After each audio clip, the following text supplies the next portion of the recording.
Bien, eh ben, écoutez, c'est l'heure des remerciements, hein. D'abord, remerciements à vous, chers participants. J'ai le plaisir de vous indiquer que vous avez été 260 en présentiel tout au long de la journée, avec un remerciement tout particulier à ceux d'entre vous nombreux qui sont restés jusqu'au bout. Et nous avons eu 776 connexions en ligne. C'est donc un immense succès. Voilà. Ouais. Ouais. Ouais. Merci donc à tous nos intervenants, hein. Donc, je crois que nous avons répondu à l'objectif d'une représentation très variée, hein. Donc, représentants institutionnels, élus parmi les plus importants de la République, mais aussi élus de terrain, représentants des entreprises, représentants de l'Union européenne, et je voudrais particulièrement remercier les représentants de l'Union européenne qui se sont mobilisés pour la réussite de cette journée, hein, en particulier Adina Crisson-Revol, hein, donc représentante en France de l'Union européenne. Je voudrais aussi remercier toutes les entreprises, hein, qui ont été ici. Nous avons beaucoup tenu à ce regard croisé entre entreprises et administration. Voilà, une mention aussi pour nos animateurs, hein, Jérôme Bergerot et Natalia Guerma. Vous avez fait un travail superbe, vous avez su animer cette journée avec beaucoup de doigté, en tenant parfaitement les horaires. Je pense qu'on peut les applaudir aussi.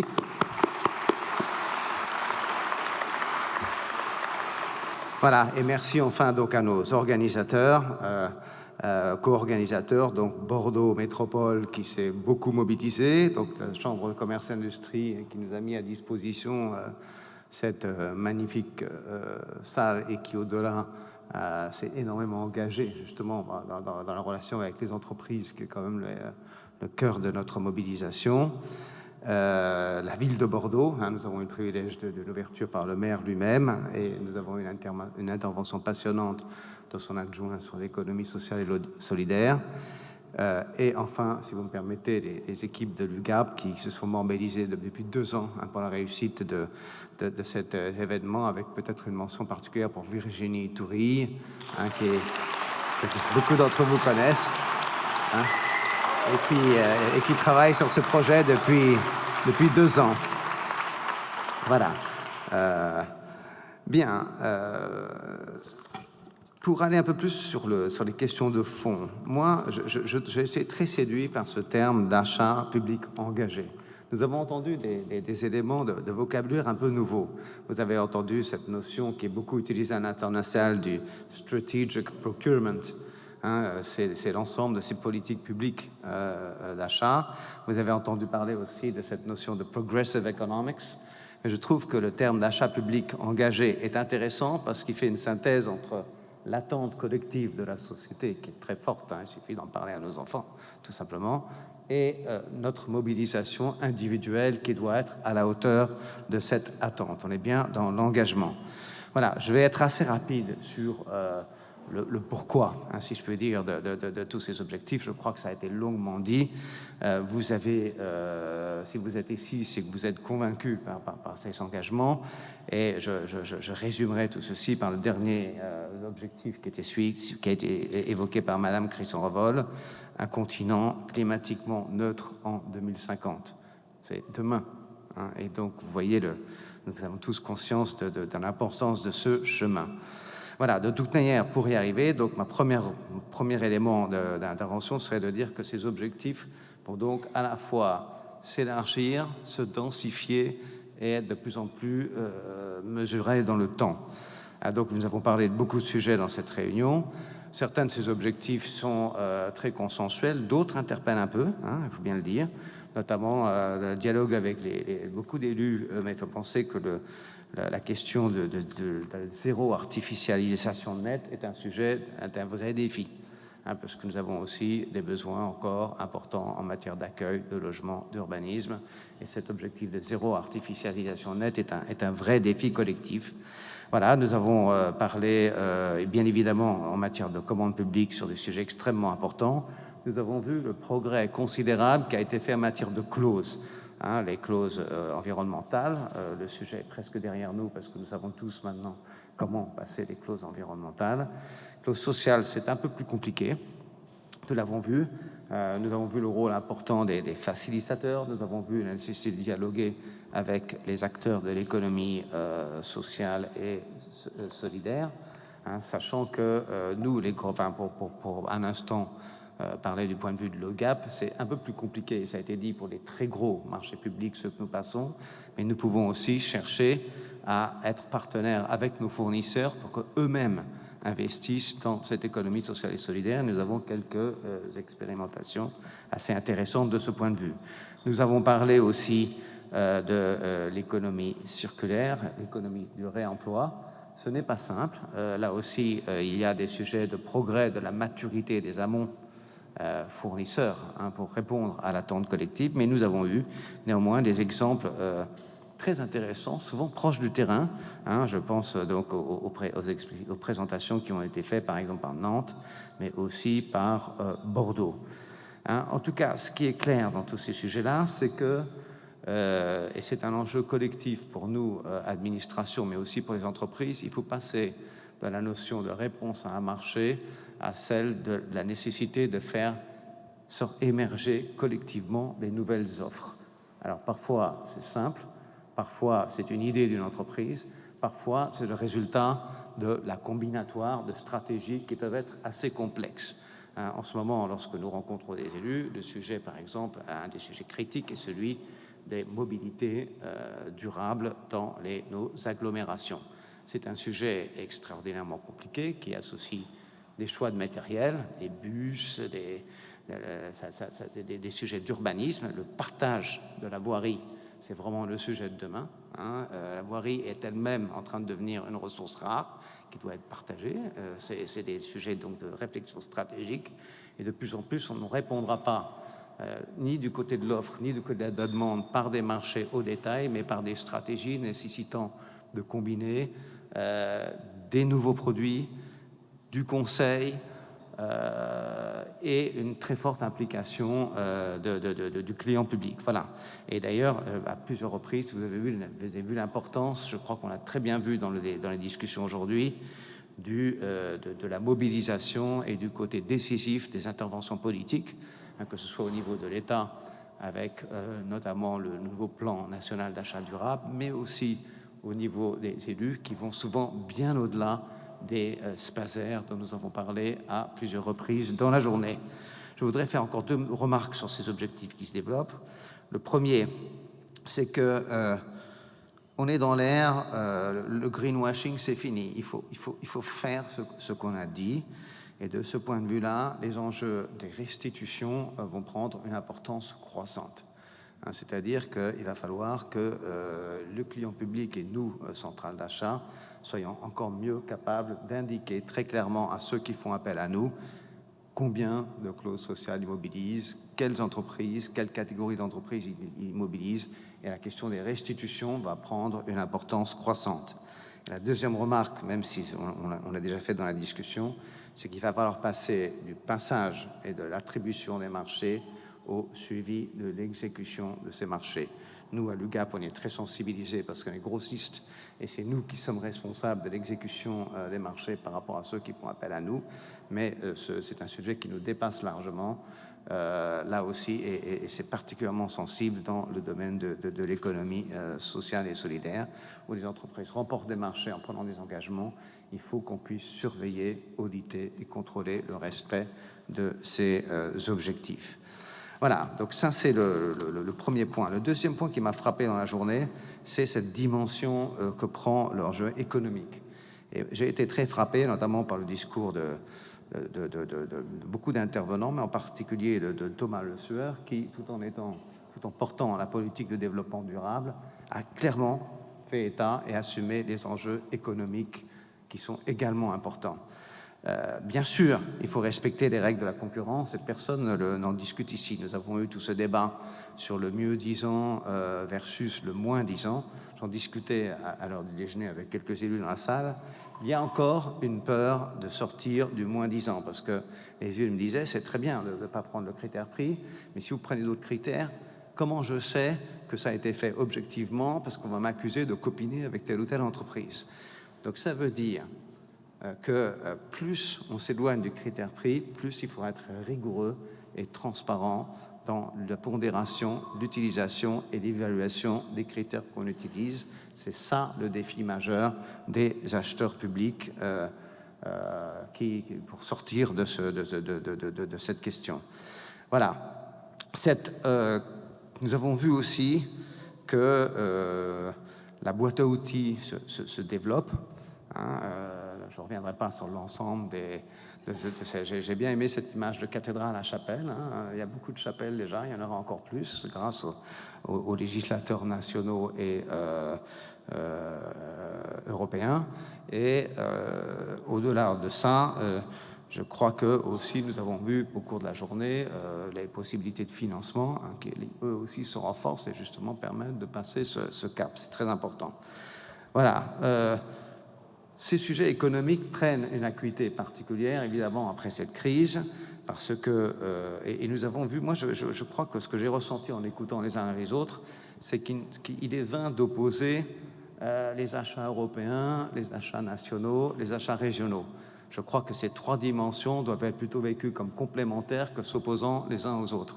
Il est légitime de soutenir son territoire. Vous avez vu la conviction d'un certain nombre d'intervenants, en particulier le président Rousset. Il est aussi légitime de veiller à ce que la concurrence puisse s'exercer loyalement et dynamiquement dans des périmètres plus larges. Il faut qu'on réfléchisse plutôt en termes de complémentarité qu'en termes d'opposition. Et je crois qu'on est en bonne voie pour avancer en ce sens.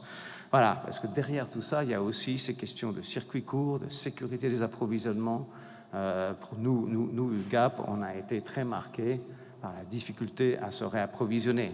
Enfin, la théorie économique disait longtemps il faut garder en Europe les industries les plus stratégiques. Mais ce qu'on a manqué pendant la crise, c'est du consommable basique. C'est les masques. Et aujourd'hui, par exemple, nous sommes, beaucoup d'administrations le savent, dans une situation aberrante de pénurie de papier. C'est une situation qui est extrêmement préoccupante. Est-ce qu'on ne s'était pas rendu compte à quel point on a laissé se concentrer et se mondialiser l'industrie du papier? Donc ce sont des vrais défis et ça nécessite une réflexion qui est à la fois répondant à nos objectifs de proximité, mais aussi de sécurité des approvisionnements. Donc tous les enjeux évoluent, se complètent différemment que ce qu'on imaginait avant. Voilà, donc face à tout ceci, je ne serai pas plus longtemps parce que ça a été tellement riche qu'on ne peut pas tout résumer, mais je crois que nous allons devoir faire preuve à la fois de détermination et surtout de persévérance si on veut y arriver. Je pense que j'ai évoqué la nécessité d'être fidèle à une approche rigoureuse de la commande publique. Je pense que il faudra aussi sans doute qu'on progresse tous collectivement. On a beaucoup parlé sur les méthodologies de discussion en amont avec les entreprises. Bon, le sourcing ou le sourçage, on sait tous ce que c'est, mais manifestement, le besoin va s'intensifier, notamment parce que le dialogue sur une nouvelle solution est quelque chose auquel on n'est pas tous nativement formés dans le domaine de l'achat public. Il y a des techniques, il y a des méthodologies, il y a des guides de contact avec les entreprises, il y a une rigueur plus ou moins plus importante à avoir, plus on se rapproche du moment de l'appel d'offres, mais il est encore important d'échanger sur ces techniques et ces pratiques parce que c'est totalement essentiel.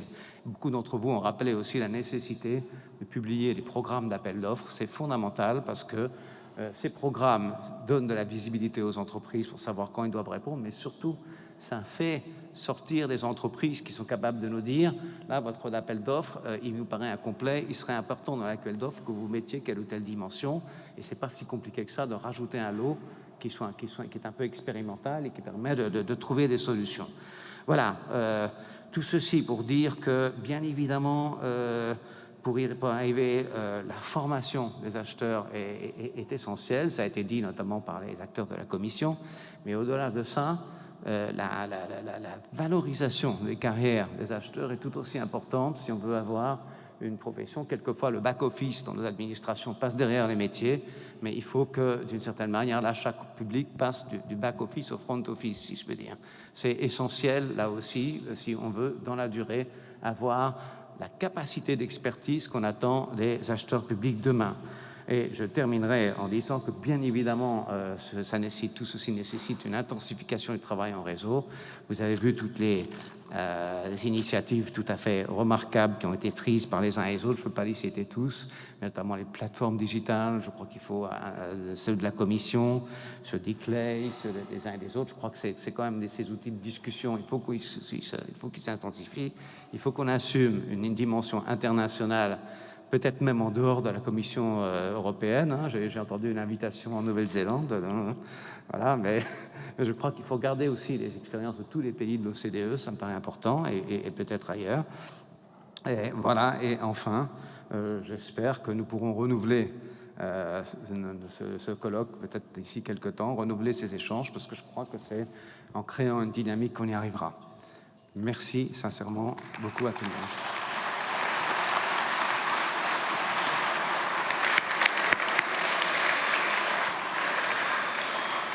Merci beaucoup, Édouard Jossa, donc le président de l'UGAP. Et donc Virginie travaille d'ores et déjà sur le prochain colloque en Nouvelle-Zélande, en présentiel, évidemment, hein, celui-ci.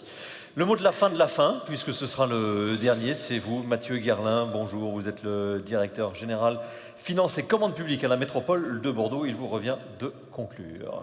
Merci beaucoup. Oui, vous avez pu entendre le maire de Bordeaux et la vice-présidente de la métropole vous accueillir.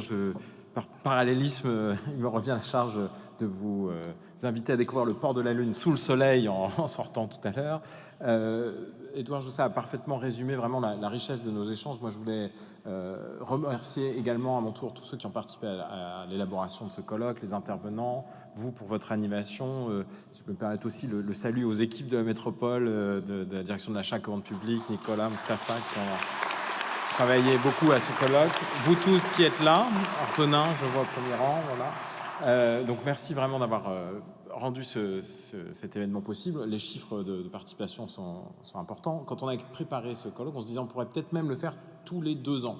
Ce qui est finalement... c'est sage déjà de ne pas être parti sur tous les ans, vu l'ampleur du travail. Mais en tout cas, je pense que c'est un bon objectif de se donner de se revoir régulièrement. Je voudrais souligner l'importance de la dimension européenne pour nous dans ces échanges, parce que ça a été dit plusieurs fois, hein, le cadre de la commande publique, c'est un cadre européen. Et c'est très important d'être dans cet échange au bon niveau et à ce niveau-là. Donc ça permet de faire un acronyme sur lequel on a fait un certain nombre de blagues. BI, si vous me permettez, en tant que Bordelais, de citer Montaigne, c'est un peu obligé. Les abeilles pillent de ça, de là, les fleurs, mais font le miel qui est tout leur. J'espère qu'à la fin de cette journée, vous avez pu piller de ça, de là, des bonnes idées et en repartir avec des stratégies achats renforcées, des envies de participer. Je voudrais vous laisser, pour moi, 3 messages positifs que j'en ai retenus et puis 3 défis sur lesquels travailler. Un message positif qui est que les collectivités territoriales sont engagées et ont une vision beaucoup plus large, et c'est exactement ce que vous disiez à l'instant. On part de l'acte d'achat et en fait on s'est mis à parler de réindustrialisation, d'enjeux d'urbanisation, d'animation d'écosystèmes. Et donc le premier message positif, c'est de l'achat public jusqu'à la stratégie économique d'ensemble. Vous avez des interlocuteurs dans les collectivités territoriales, à Bordeaux c'est le cas, mais on l'a vu partout en France, qui sont très engagés dans ce domaine. Le deuxième message très positif, c'est sur l'innovation. On a entendu que le Conseil européen de l'innovation avait identifié plus de 6000 entreprises qui avaient envie de travailler avec les acheteurs publics. Dans 2 jours, on a la French Tech Night à la patinoire, donc qui s'aventure sur le terrain glissant de l'innovation néo-aquitaine, mais avec qui nous travaillons aussi sur nos achats innovants pour essayer de développer cette culture de l'innovation. Donc vraiment l'innovation est présente et on a vu plein d'exemples. On a essayé aussi dans les pastilles de pouvoir vous montrer qu'elle pouvait se passer de multiples manières. Les collectivités sont mobilisées, l'innovation est là, et puis c'est un colloque européen. L'Europe de la commande publique existe. On peut vendre des vélos vendéens en Sardaigne, même en passant par Bordeaux, même si c'est un peu compliqué, on y arrive. Donc cet exemple, je trouvais, était intéressant parce que malgré les difficultés encore à lever, il soulignait tout l'apport vraiment de ce marché européen et tout l'appui que peuvent apporter les pouvoirs publics à cette internationalisation. Et je pense que c'est une dimension sur laquelle nos entreprises et nos partenaires comme l'UGAP peuvent contribuer. On a des exemples d'entreprises bordelaises qu'on a aidé à se faire référencer auprès de l'UGAP et qui maintenant ont grandi grâce à ça. Et donc c'est aussi grâce à ce cadre européen qui existe. Donc 3 messages positifs, 3 défis aussi. On l'a évoqué là en conclusion. Comment passer des objectifs aux outils? On a parlé de la nécessité de développer des analyses de cycle de vie de manière commune, de travailler ensemble sur les bons outils. On a eu des informations importantes de la Commission européenne en ouverture sur les outils de prise en compte des acteurs étrangers subventionnés de manière parfois peut-être un peu trop forte, sur la bonne prise en compte des prix de l'inflation. Donc on passe des objectifs aux outils. Un défi sur le développement de l'économie de demain, ce que nous disait le maire de Bordeaux en ouverture, et ce que la table ronde ESS, je trouve, a vraiment éclairé de manière parlante, c'est qu'il ne s'agissait pas d'opposer une économie à une autre, mais d'arriver à tirer de cette dynamique fertile de gouvernance démocratique, d'inclusion sociale, de travail en réseau, la capacité de faire, via l'achat public, une économie résiliente. Et puis, également, sur nos métiers d'acheteurs, on a eu quelques exemples d'utilisation de la donnée. Donc un exemple anglais, mais encore une fois, avec l'UGAP, on avait travaillé, vu quelques pistes sur lesquelles on pourrait s'inspirer et construire en France sur comment vraiment mesurer l'impact de nos achats publics en termes de développement de l'emploi local, comment faire de l'innovation cette fois-ci dans le suivi de nos achats. Donc on a vraiment une feuille de route assez large, à la fois dans notre manière de travailler, dans le type d'économie qu'on soutient et dans les outils qu'on pourra développer face aux crises multiples. On a eu l'occasion de voir que la crise du Covid n'était pas totalement finie, que celle de l'énergie ne faisait que commencer et que, en tout cas, celle de l'innovation dans les achats publics, c'était un travail sans cesse à renouveler. Au vu de cette feuille de route assez conséquente, je pense que se donner rendez-vous dans 2 ans, c'est une bonne chose, parce que nous aurons certainement encore progressé. Je voulais vraiment, encore une fois, tous vous remercier, nous souhaiter une bonne continuation et plein de courage pour relever tous ces défis passionnants, et vous inviter à nous faire part de toutes vos remarques, questions, suggestions pour l'édition d'après. À très bientôt à Bordeaux. Bonne soirée à tous. Merci. Merci Mathieu Guerlin, merci à toutes et à tous. Ne partez pas, nous allons dire au revoir à tous les amis qui sont connectés et puis on se retrouve juste après ce jingle vidéo. Voilà. Merci beaucoup, au revoir.